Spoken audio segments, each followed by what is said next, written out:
I am here with one of my favorite people I've ever met along the Don't Wait Project tours. And when we met, we had no idea the connection we would later have. I'm here with Kate Dunbar. Hi, Kate. Thanks for being here. Hi, Lisa.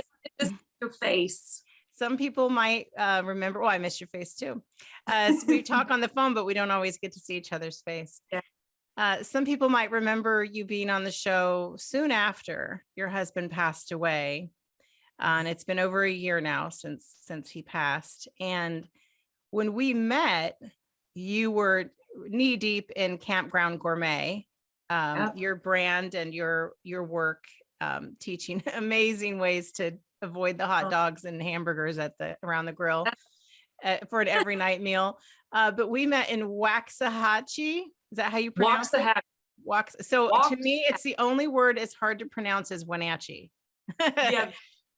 Right. The town name. But we met there at a big, huge camp gathering with fabulous women. Anyway, you cooked a delicious meal for me.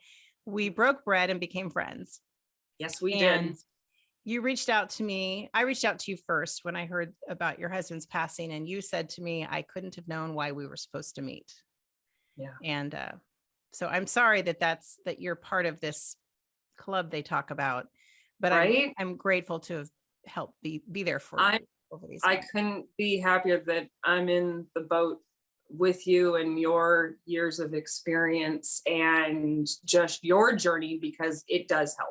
It absolutely helps a moment in time where I am, and validates it and gives me new tools to move forward through it. So yep, that's why we're friends. Yes. And a million other reasons. We got some plans, don't we? One of the things that I want to comment on is you're very open on Facebook, and you did 52 weeks a widow, and every week you would post. And as much as that was a gift to so many readers, I'm sure it was a gift to yourself, and as well as your children, eventually, whichever parts they read. And what I love about following you in that way is, we'll get to some of the exciting things that have happened for you lately in your career. But what I love about it is you can be posting about this eloquently beautiful place you found yourself in your grief, where you've made real progress. And then the next day you're like, bleep, bleep, bleep, bleep, bleep, this sucks.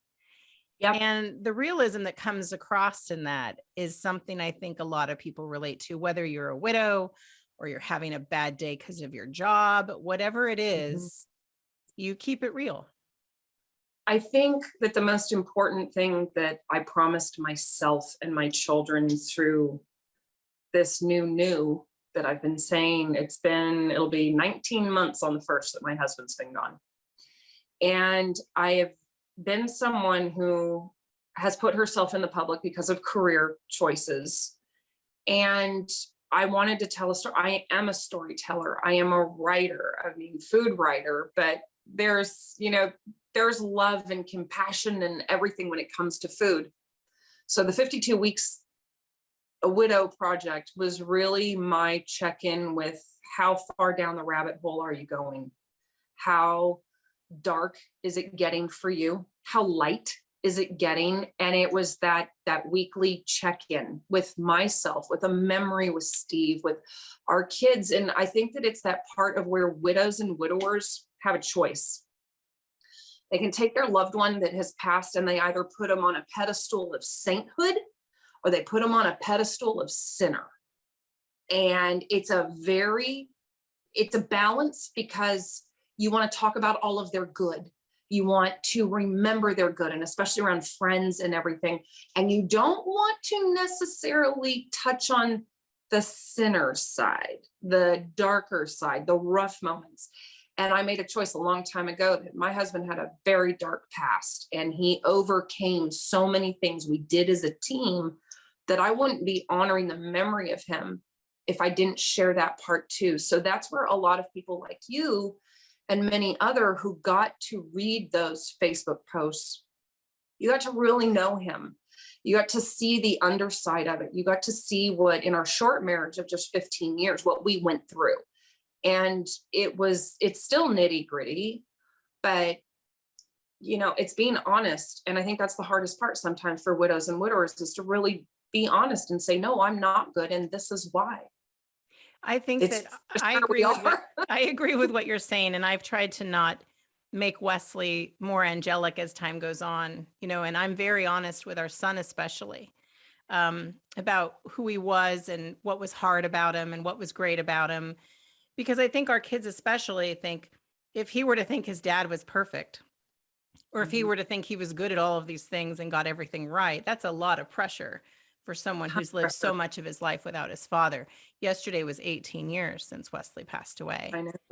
And And the pressure also, that sets us up as the survivors of this for next round of relationships, or, however it is, because if we've made this person perfect in everything that they've done, and I mean perfect, they're like leaving socks all over the place, leaving the toothpaste in the sink that drove you crazy, and, not signaling when they were changing lanes. But if you make that perfect, you're never going to find another person. You're never going to be open to looking at someone else, because you have to find the fault in everything and you have to accept it. So, that, it's sinner saint. It's hard. It's well, there's our segue into dating.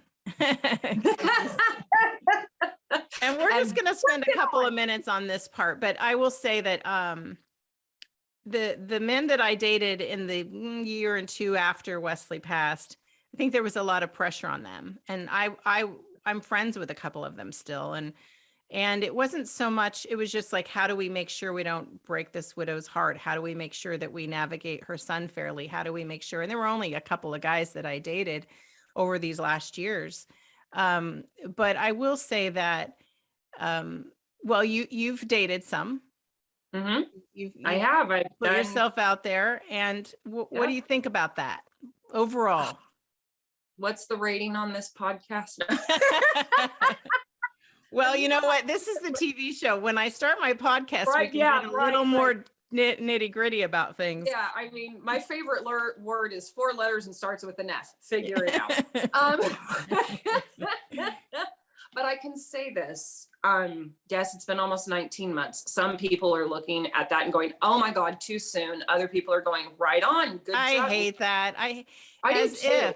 As if I'm yeah. The other part that I hate hearing is, I don't know how you do. I don't know what I would do. I couldn't go through what you're going through. I'm like, well, if you're married, lucky. There's a 50% chance that it's going to happen, because someone has to go first, Right? Or someone that compares them being divorced to you being a widow and dating again. Ain't the same, sister. It Well, I think, and I think about that too. And even just being a widowed single mom, there was no every other weekend or Wednesday dad, Right. there was You don't get a break. Yeah. You don't think that that's the good segue in, because I've had 2 relationships. It wasn't, it wasn't love. One of them, I'll be honest, putting it out there, because there's this thing that if you really look into it and you are one of those widows, it is called widow fire. And it's that lack of intimacy that you have had, because it's an abrupt halt. It's not a slow close. It is an abrupt halt. And if you were mentally, physically, spiritually, emotionally, everything in tune with your partner, when it's gone, you find this anger, you find this fire inside of you. And it's like, I just need to get lucky right now, because I've got to get it over my head. Yeah. I have to get out of my head. And it's very hard. And it's very hard to admit, talking about it, feeling comfortable talking about it, because people are like, I don't want to hear this, but like, you're a widow and all that. Well, this is part of it. And, so one relationship was completely just physical, nothing emotional, nothing like that. A lot of red flags. Whoo, did they come up flying? And, yeah, that person had no regard to me being a widow, no regard to respecting my vulnerability, no respect to getting to know me, know my children, want to know about them. I realized very quickly it was physical. That was it. That ended very quickly, because that's not right. it was a mindset that I was in, but I needed to change tunes real fast because that's a danger zone. And that will put you back further in your growth with grief and everything that you've started to move forward, because it brings out insecurities. It brings out loneliness. Yeah, it definitely sets you back. I think that the brief dating I did in the year or two after, I know that those are the times that I grieve the most, because I just wish myself back to my old life, wish myself back to my relationship, wish myself back to, even though it was complicated and difficult sometimes. And I will say too, you know, when we compare ourselves to being divorced or being, you know, I couldn't imagine not being with my child every day either, you know, in that every other weekend and Wednesday situation. So I think we all have to walk with this grace of, let's not compare ourselves to anyone. That's you know, it. I mean, let's just go our own walk and figure it out as we go along. And I think that watching you as an outsider looking in with, you know, a good 16 years on the experience, I recognize a lot of myself in you. Let's take a break. When we come back, I want to go to the exciting, fun stuff that you've been doing. Blows my mind, all the fun you've been having. Blows my mind. Moment. Yeah, we're going to take a break. We're talking with Kate Dunbar, and we will be right back and tell you of her latest adventures.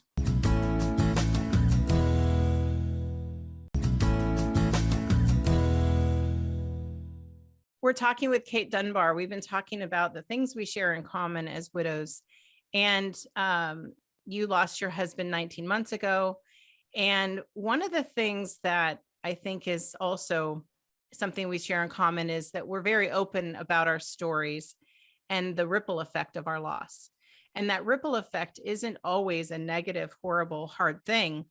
That ripple effect sometimes opens us up to how we even want to earn a living and what we want to do with the storytelling that we are gifted with. So let's talk about the Airstream deal that you've been working on for a while. So you had wanted to partner with Airstream, and honestly, once your husband passed away, that added a depth to your story that made it more of, I don't want to call it a commodity, but most definitely something that where people were going to be interested in learning more about. Right. And I mean, my husband and I have been owners of an Airstream for years, and I always wanted to write for them. I always wanted to participate in their world because Airstream owners are unique. We really are. I've met a lot of them on the road. They are. We get out and we travel and we go do things. And I mean, you know, we drive one of the most expensive trailers that there is on the market because most of us really put them through their paces. We go places. The average Airstream owner puts 15,000 miles on their trailer a year. They're out, they're going, they don't just sit there. And with Steve's passing, weeks after he passed, Airstream contacted me and asked to start writing for them and then become an ambassador for them. So that jumped the gun of I needed a new Airstream because the one that we had, it was just too large for me to drive around. So I ended up getting one of the 90th anniversary Airstreams, and it's perfect and it's amazing and I love it. And it's so pretty. She's so amazing. I love her. She's like home away from home. I mean, I walk in there and it's like, okay, I'm in like going to the next house. This is good. And so I started doing cooking videos for them with DFW Airstream right here in Dallas. And then I was getting ready to go out on the summer trip, which, you know, I take like about 6 weeks with my family. And this was gonna be the first one without Steve. And we did, and we went and I did content and, you know, shared our adventures, shared places to stay. We went all the way to the West Coast and then came on back. And then just as school was getting ready, we were cutting it close. We came back into Texas like around the 1st of August. And school was starting on the 19th. And then I got a phone call and my whole world upended itself again. And it was like when Airstream called me, oh, this is happening for a reason. This is your new turn on this path because nothing that you're doing is normal right now. Your normal job, your normal day-to-day, your normal recipe development, your normal food photography, your normal writing, it hasn't been happening. It's not bringing you to where you want to. Left turn. So that's where it came about. Well, I got a message from you and you said, you're not going to believe where I'm heading. And I said, okay, this is a phone call, not a text. So let's set up a time, and we talked. And so tell us where you ended up going, where you spent a good part of the last year of your life. This recent year. From just a little after August 1st until just about January of this year, I've been part of the team of the television show 1883, which Taylor Sheridan wrote. He's also the one who created Yellowstone. And I got a phone call to come in as an over-the-fire chef during Cowboy Camp. And Cowboy Camp was a 2-week period that happened at Taylor's Ranch. And it was all of the stars of 1883 coming in and getting used to riding and cattle and cowboy life and just getting them ready for this epic television show that was coming out. And I knew nothing of the show. I hadn't heard about it, none of that. So I was coming in blind. When you told me about it, I hadn't even started watching Yellowstone yet. Our kids kept telling us, you've got to watch Yellowstone. You've got to watch Yellowstone. And to be honest, I was so distracted by the helicopter in the first couple episodes that I was like, I can't hear. And I'm thinking, am I getting old? And then I thought, no, I'm going to just sit with it. And by episode 3, and the beauty of that is we were able to just binge it for days and days and days. And so when you told me about 1883, I was just discovering Yellowstone. Yeah. And a lot of people did that. Yeah. A lot of people. And then the question was, well, you need to watch Yellowstone to watch 1883. No, it is two very separate. And I mean, my thing would be watch 1883, then watch Yellowstone, like roll it in that direction. But after the 2 weeks of Cowboy Camp, my children and I were asked to become cast members of the show. So, and that just speaks to your personality, my friend, because I think it could have just been a 2-week and done and gone. I'm sorry, but you stood out in a way that made the people you were working with want to keep you around. That's the bottom line. So, I mean, and honestly, Lisa, I fit a role. They needed a widow with 2 kids. Oh, look, I'm a widow with 2 children. And you had some really lovely experiences as well. Let's take a quick break. And when we come back, I want to talk about some of the life lessons that you learned on that set and how some of the people that we know of so well in the media and in the public eye were incredibly good to you in ways that you couldn't have imagined. So let's take a break. When we come back, we're talking more with Kate Dunbar.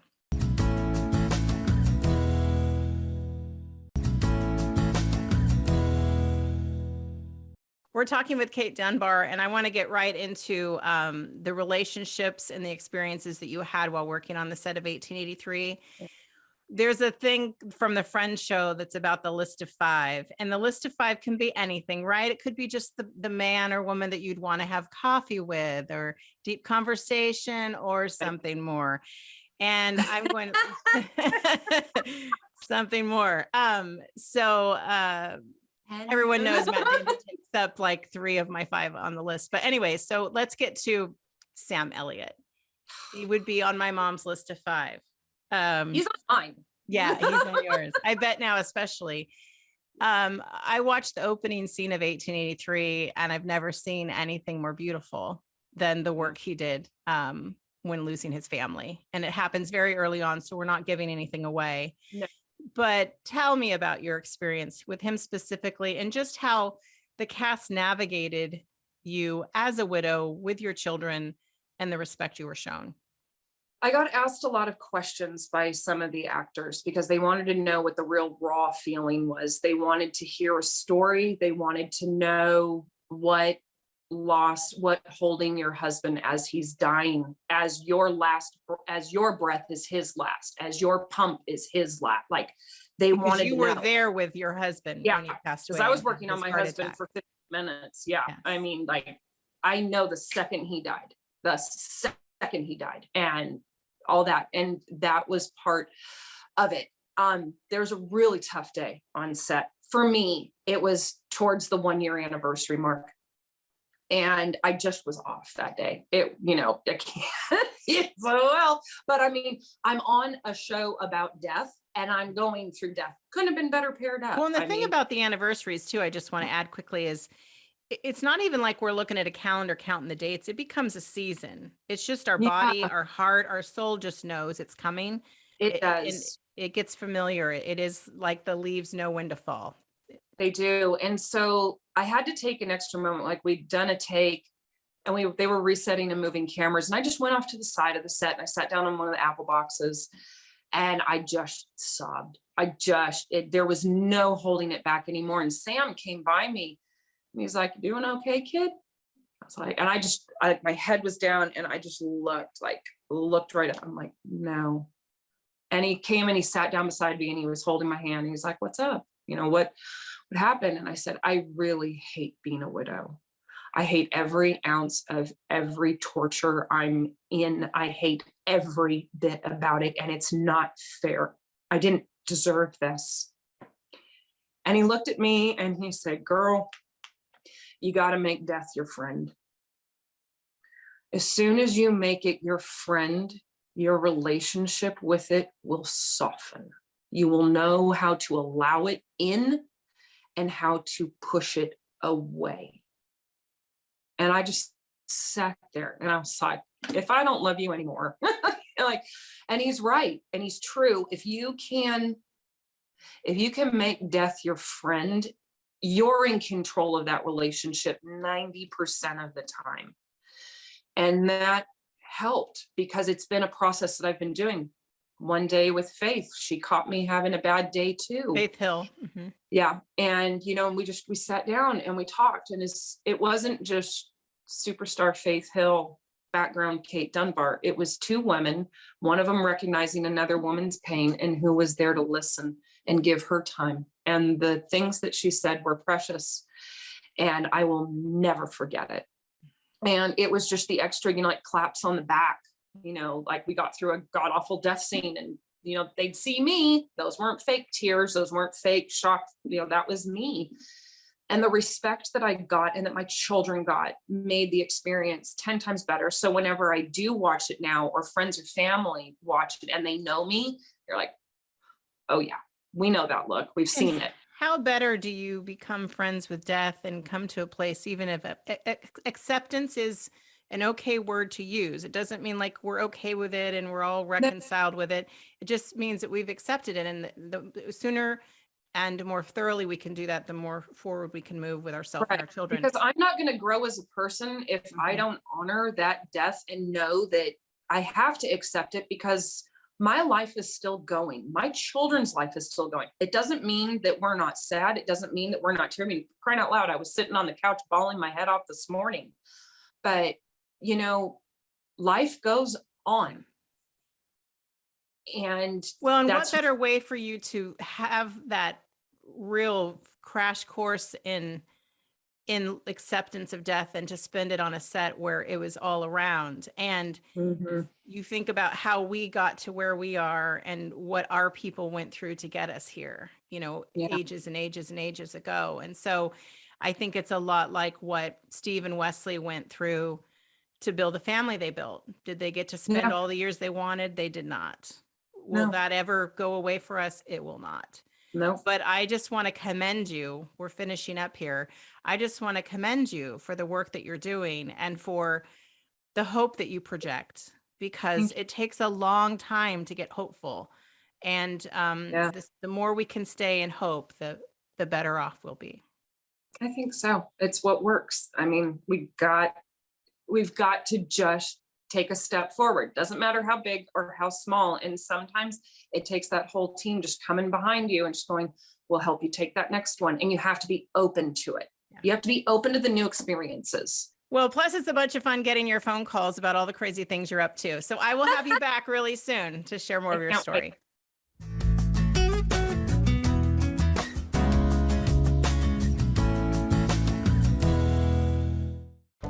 The agents of Kennedy Real Estate Group are committed to providing the ideal client experience.